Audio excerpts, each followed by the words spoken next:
Hello नमस्कार बच्चों, मैं अखिलेश कुमार। आज की क्लास में देखेंगे समसामयिकी घटनाक्रम plus static facts. Current affairs की इस क्लास में हम 12 जुलाई की जो भी समसामयिकी घटनाक्रम है उनके बारे में देखेंगे। ये जो इम्पोर्टेंट फैक्ट हैं वो SSC, banking, railway, UP triple SC, TGT, PGT exam के लिए अति महत्वपूर्ण है। चलिए शुरू करते हैं। पहला क्वेश्चन है हमारा, भारत और न्यूजीलैंड ने जुलाई 2026 में अपने द्विपक्षीय संबंधों को किस स्तर तक बढ़ाने का निर्णय लिया है। तो ये जो निर्णय लिया है ये रणनीतिक साझेदारी यानी स्ट्रेटजिक पार्टनरशिप। ऑप्शन बी सही है। बात करते हैं स्टैटिक फैक्ट की, तो न्यूजीलैंड की राजधानी वेलिंगटन है।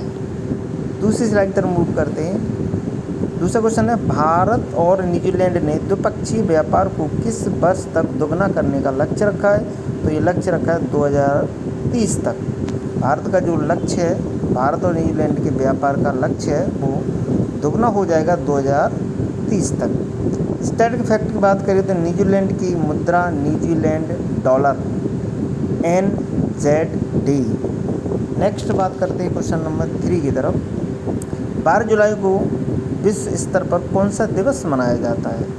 तो 12 जुलाई को विश्व मलाला दिवस मनाया जाता है।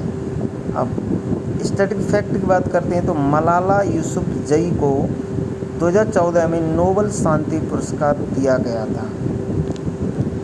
नए क्वेश्चन की तरफ चलते हैं। भारत में उच्च शिक्षा से संबंधित आंकड़े एकत्रित करने वाला AISHE किस मंत्रालय से संबंधित है। तो ये शिक्षा मंत्रालय से संबंधित है, यानी कि मिनिस्ट्री ऑफ एजुकेशन।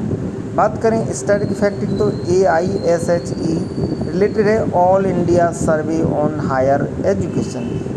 एग्ज़ाम में ये फुल फॉर्म बार बार पूछी जाती है, तो आप इसको याद रख सकते हैं। नेक्स्ट क्वेश्चन है हमारा, 2023-24 में भारत में उच्च शिक्षा में कुल नामांकन कितना पहुंच गया। तो ये है 4.5 करोड़, यानी कि 4.5 मिलियन तक ग्रॉस इनरोलमेंट वो हायर एजुकेशन इनरोलमेंट नंबर है, यानी कि GER का अर्थ होता है ग्रॉस इनरोलमेंट रेशियो। आगे बात करते हैं क्वेश्चन नंबर 6। वर्ल्ड बैंक ने भारत के रूफटॉप सोलर प्रोग्राम के लिए जुलाई 2026 में कितनी वित्तीय पैकेज को मंजूरी दी है। तो ये है $809 मिलियन, $890 मिलियन की सहायता राशि की मंजूरी दी है।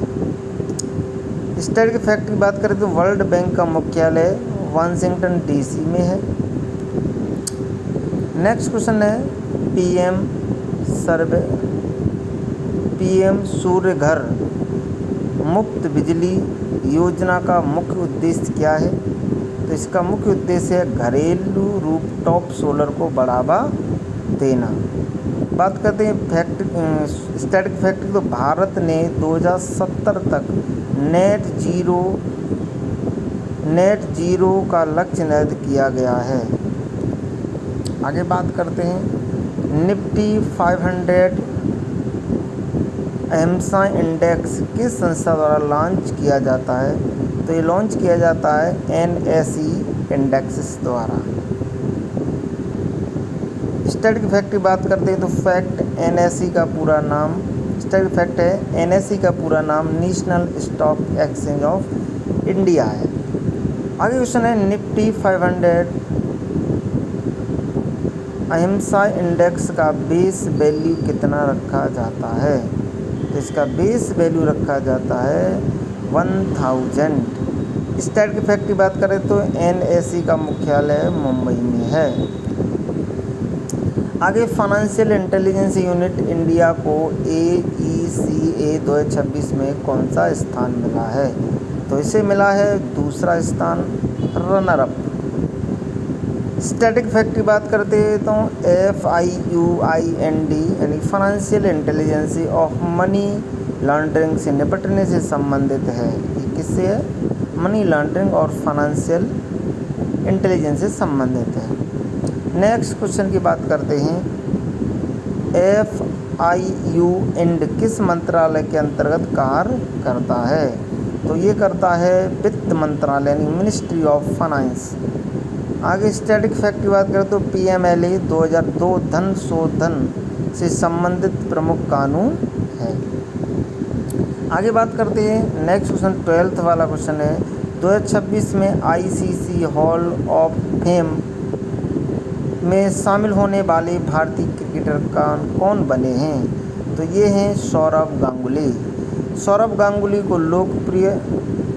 लोकप्रिय रूप से दादा कहा जाता है, यानी कि सौरव गांगुली दादा के नाम से लोकप्रिय है। नेक्स्ट क्वेश्चन की बात करते हैं। सौरव गांगुली ने भारत के लिए कितने टेस्ट मैच खेले हैं? तो उन्होंने 113 मैच खेले हैं। स्टैटिक फैक्ट की बात करें तो गांगुली की कप्तानी में Bharat 2003 cricket world cup final में तक पहुंचा था। आगे बात करते हैं नेक्स्ट 14th क्वेश्चन की। भारत का पहला सौर मिशन कौन सा था? तो भारत का पहला सौर मिशन आदित्य L1 था। स्टैटिक की फैक्ट की बात करें तो आदित्य L1 का प्रमुख उद्देश्य सूर्य का अध्ययन करना है। आगे नेक्स्ट 15 क्वेश्चन क्या है बात करते थे। हाइड्रोजन फ्यूल सेल ट्रेन में प्रोपल्शन के लिए मुख्य रूप से क्या प्रयोग होता है? तो इसमें होता है फ्यूल सेल से उत्पन्न बिजली। स्टैटिक फैक्ट की बात करें तो hydrogen fuel sale generate electricity through an electrothermal reaction involving the hydrogen and oxygen. आगे बात करते हैं। भारत में चुनाव कार्यक्रम निर्धारित करने का अधिकार किस संस्था के पास है? तो ये है इलेक्शन कमीशन यानी निर्वाचन आयोग के पास। स्टैटिक फैक्ट की बात करें तो election commission of India is a constitution body under article 324 यानी 324 आर्टिकल के अंतर्गत इसे कॉन्स्टिट्यूशनल बॉडी कहा जाता है। आगे बात करते हैं क्वेश्चन नंबर 17 की। तो भारत का निर्वाचन आयोग वर्तमान संरचना में कितने सदस्यों का होता है? तो ये होता है 3 सदस्यों का।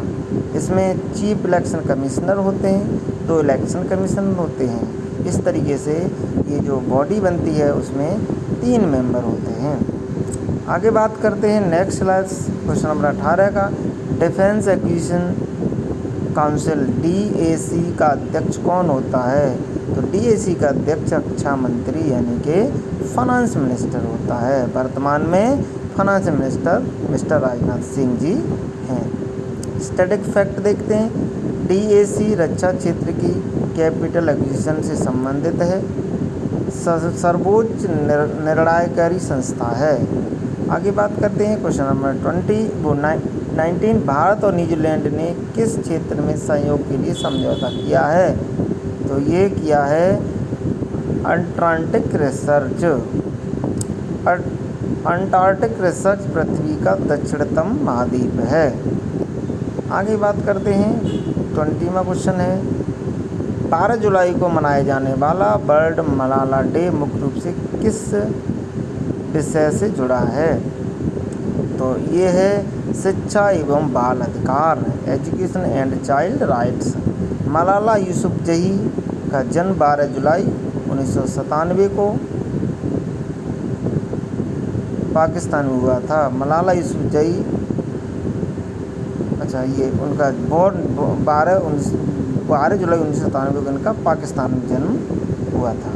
नेक्स्ट क्वेश्चन नंबर 21 की बात करते हैं। 21 में क्वेश्चन नहीं, बस हमारे इतनी बड़ी ये क्लास थी। हमारी क्लास को देखिएगा, एंजॉय कीजिए। Best of luck. Thank you for watching.